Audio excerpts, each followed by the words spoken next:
هسه هنا راح نبدي نشد الباند. اهم شغلة بالباند انه الجهة تكون الاضيق تكون تنزل لي جوا السيرفايكال. ليش؟ لان السن بالكونتور مالته اصلا ايش قد يطلع بكري يعرض، وايش قد ينزل لي جوا اللينجولي يرفع. يعني ايش راح نشده؟ نطوي هيج وندخله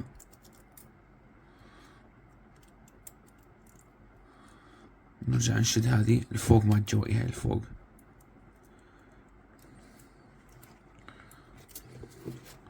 ونركبه على السن. نرجع نشد هاي الجوا. ليش؟ حتى تكون الكونتور مال التوث. هسه الباند والوجه قد وعدنا راح ابدي اضبه بعد اكثر. اضب هذه حتى يتكون يفرع الكونتور مال التوث. شوفوا هسه تقريبا قاعد، شوفوا هسه تقريبا قاعد عندي. ضبيت لحد ما تكون دور مدارة التوث، كون الكونتور مال التوث. اشد ادخل الوجه، بس وجه ما عندي. استخدمت هاي اصلا المنظف مال الاسنان. راح ندخله، لازم تدخل طبعا من جهة اللينجوال، هاي جهة كذلك هاي اللخ.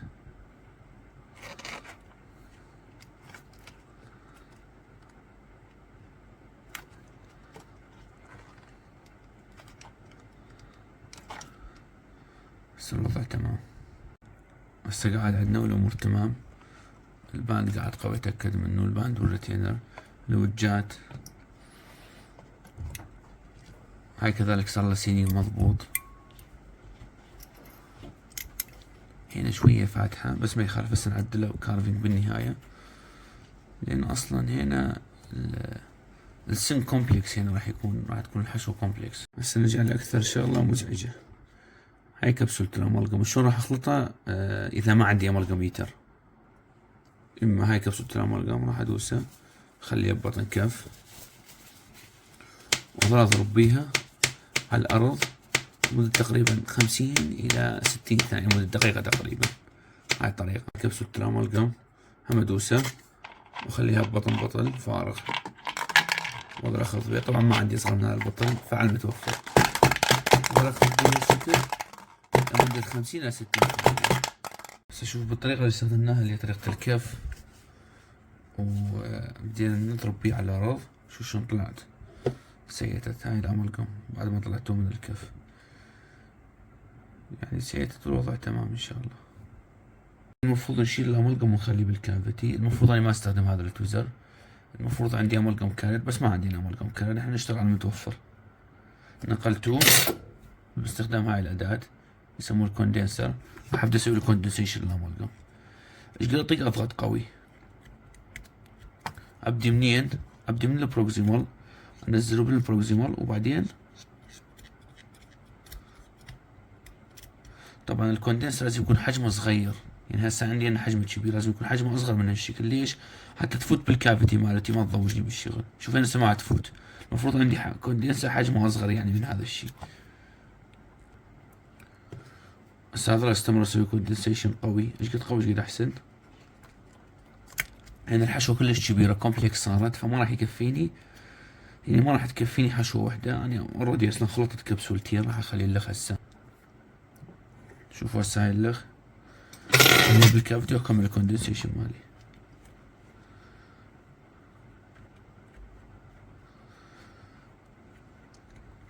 بس تقول لي صارت زايدة، اوكي خلي تصير زايد. نحن راح نشيلها اصلا بالكارفينج. اكمل كوندنسيشن. ايش قد اقوى كوندنسيشن ايش قد احسن.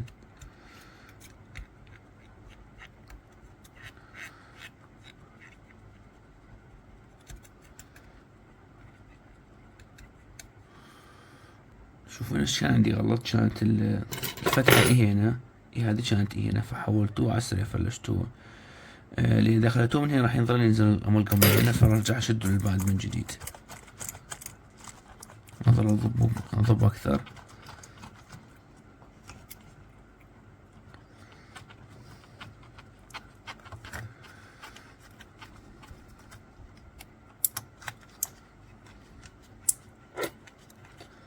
اضب.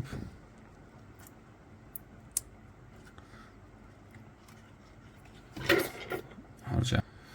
هسه اسوي كوندنسيشن.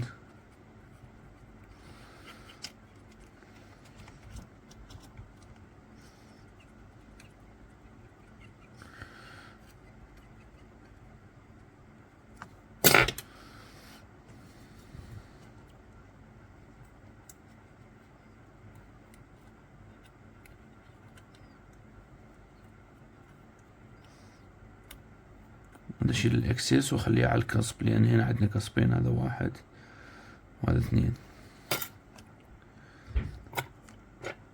هسه ايش راح اسوي؟ هو بعد ما سيت، بس راح اكون الشكل التقريبي يعني للسن. راح ارسم مثلا السنترال جروف، اعرف انه اقسم الى هاي جهة البكرة الى كسبين حتى تكون 3 كسبات، وابدي هاي الحافية بالضبط اللي يم الباند. ابدي اشيل الاكسس هنا. ليش اشيل الاكسس؟ حتى يتكون عندي الكونتور مال التوث. كذلك من هنا وعوفه شوية، انتظر شوية على ما شوية يسيد حتى ابدي اشيل. ابدي بالبري كارفينج. ايش راح استخدم؟ راح استخدم كارفر وبروف فقط. نبدأ مثل ما قلنا اللي يم الباند الحافية اللي يم الباند اشيل منه الاكسس حتى يتكون عندي الكونتور مال التوث. هاي شغلة الاكسس. راح ارجع ارسم السنترال جروف كأنما راح انحت على الصابون عادي. ارسم السنترال جروف وارجع ارسم البكل، اقسم السن الى كسبات، الديفلوبمنتال جروف كله ارسمه، ارجع عليه اكثر من مرة.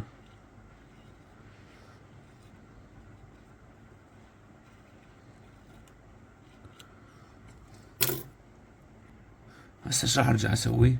راح ارجع شوي ارخي هاي الجهة مال الباند حتى يبدي يفتح عندي، وابدي بالكارفر شوية ابدي انحت بيه. هذا بري كارفينج. ابدي اكون شكل الكسبات يعني. النحت مالي شلون يكون؟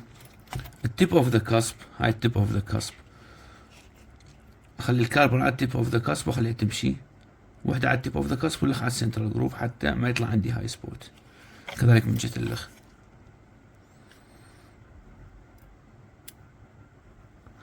هاي الخطوة حتى يطلع عندي لا اندر ولا هاي سبوت. بس ايش راح اسوي؟ راح اشيل الوجات،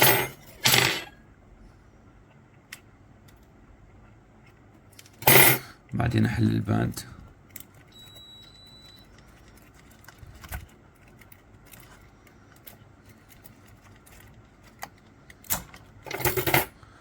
شوية شوية اشيل على كيفي حتى تنكسر المارجن ريدج. شوفوا طلعت عندي. الكونتاكت بين السنين ليش ما كلش مضبوطة؟ لان اصلا الاسنان هاي ما بيها كونتاكت، الكونتاكت مالتها تعبانة. على كل ابدي بالكارفينج.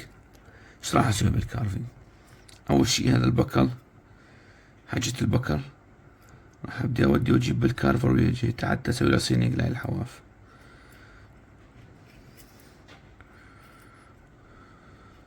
احنا كذلك بالبروكسيمال لازم نفنش. فايش راح اسوي؟ كذلك بالبروب هنا ادخله واسوي له سيلينج هم حتى اشيل الزايد منه. هاي جت اللخ.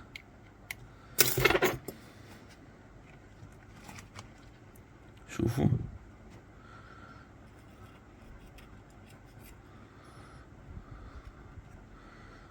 حتى كل الزايد ينشال. وارجع انحت كسب على كيف شوية شوية.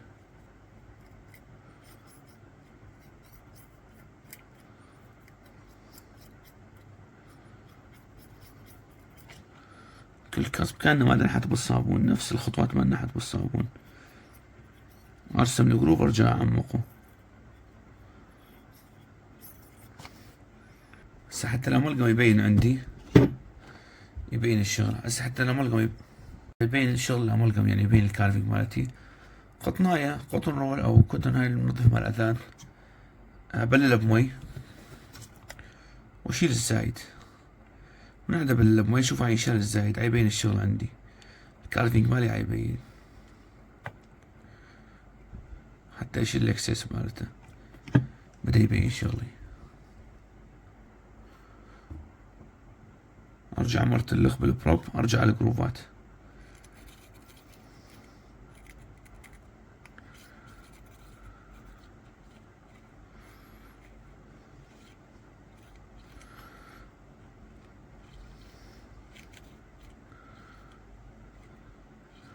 كلش ادوس بيها عميق على كيف يشتغل يعني بيها كأنه ما دنحت بالصابون.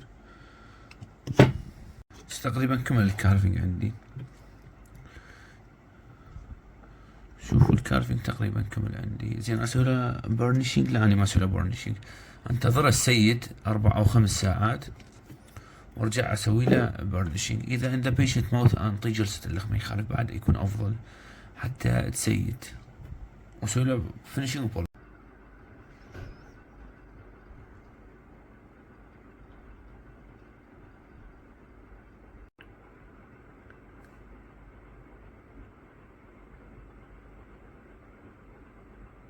طبعا هسه راح نبدي بالفينشنج والبولشنج. اول خطوه راح نسوي الفينشنج. باش نستخدم الفينشنج بهاي البيرات، هاي البيرات من امالجم. هسه راح اخلي لكم صورته كذلك، يعني ما تطلع ما تبين بالفيديو. على كل ما راح اضيف لكم صورته. ما راح نلحي يعني بالبيرات نستخدم الخشنه، راح نستخدم انعم شيء اللي هذا اللون الاخضر. هي صح مع خشنه يعني، بس هم راح تشيل من الامالجم، يعني راح نكون نتعامل معاه بحذر وبلايت بريشر كذلك. واهم شيء الكولينج، يعني لازم دائما ابرد واخلي مي بالفينشنج والبولشنج. طبعا اول شيء راح نبدي بهذا البير هذا اللي قدامكم. اول خطوه نبدي بيها الكولينج، نخلي مي تبريد.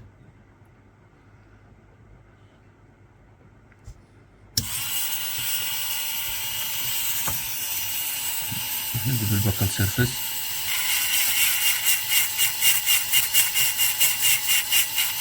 اهم شغله لايت بريشر.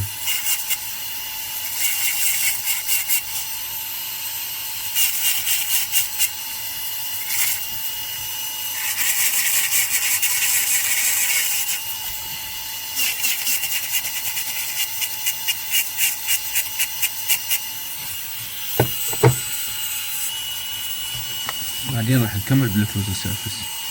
اهم شيء لايت بريشر.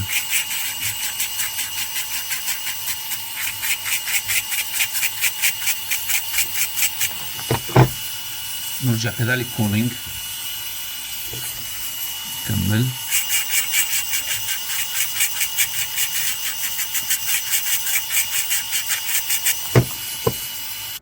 هسه راح نحول على هذا البير.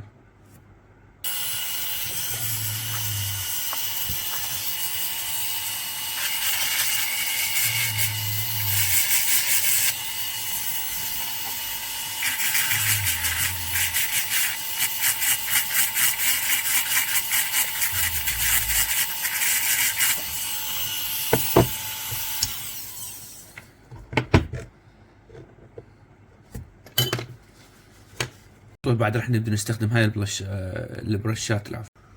طبعا الهدف من البولشنج كان بس انه نسوي السطح الرف، نسوي شوية سموثينج بس لا اكثر. هسه راح نكمل. الخطوة اللي بعد راح نبدي نستخدم هاي البرشات اللي هي نفس البرشات مال سكلينج وبولشنج مال بولشنج. راح نبدي نستخدمها مع بومس. هذا البومس نستخدم هاي البرشات على التسلسل. راح تكون هاي الاولى، الثانية، الثالثة، الرابعة. هاي طبعا تكون خشنة شوية اقل خشونة، هاي شوية انعم. هاي شو راح تفوت لنا بالديتيلز بالجروفات، يعني هم متنعمة كذلك. واكو وحدة النفس هذه انعم، نفس لون هذه انعم، راح نضيفه وياهم كذلك. خطوة راح نخلي البومس.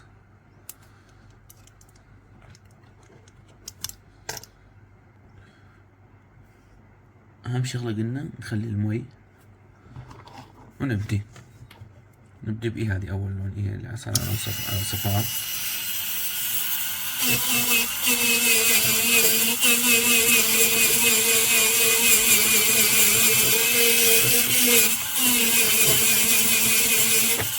كولينج.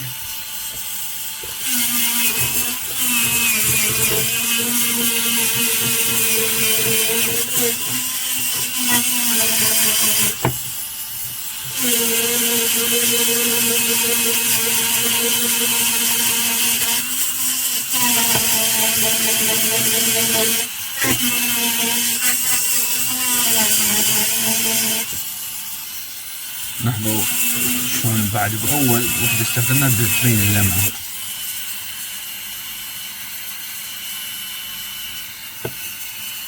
هسه نستخدم البرش الثانية اللي هي هاي البيضة.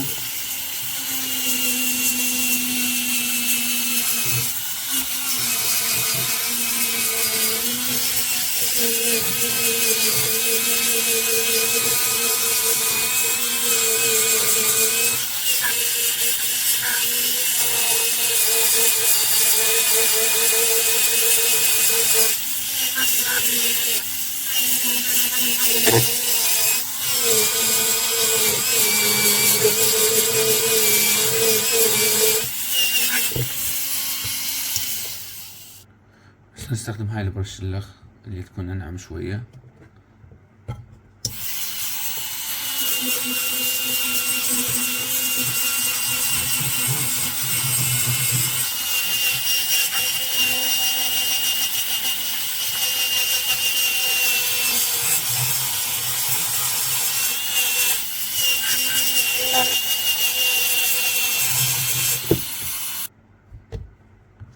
هاي البرش اللخ.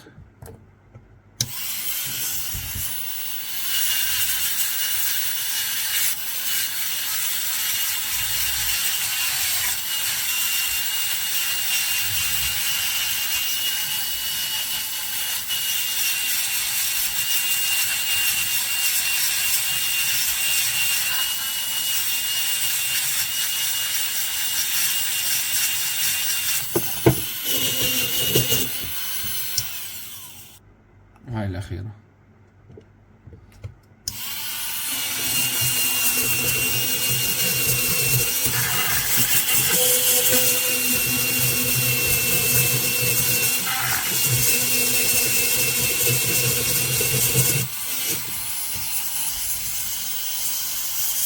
نبدي بهاي البيرات، هاي الديسكات لتقليد مال الإيف. نبدي بأول لون بالأخشن الأزرق، بس هذا الأزرق شوية يشيل يعني، راح نكون بلايت بريش.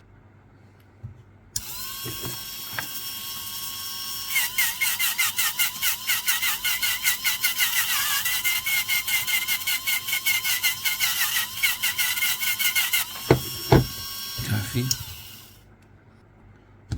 هسه راح نحول على اللون الأحمر اللي هو أقل، يعني يشيل أقل منه. نزيد شوية السرعة.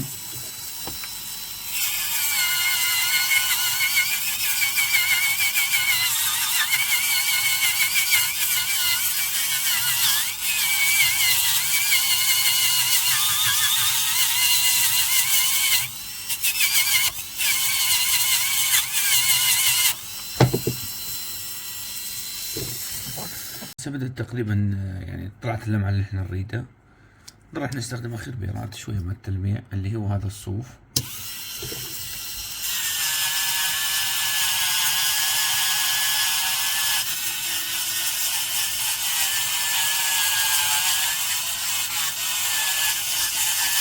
هسه بدلنا جبنا البير الصوف الانعم.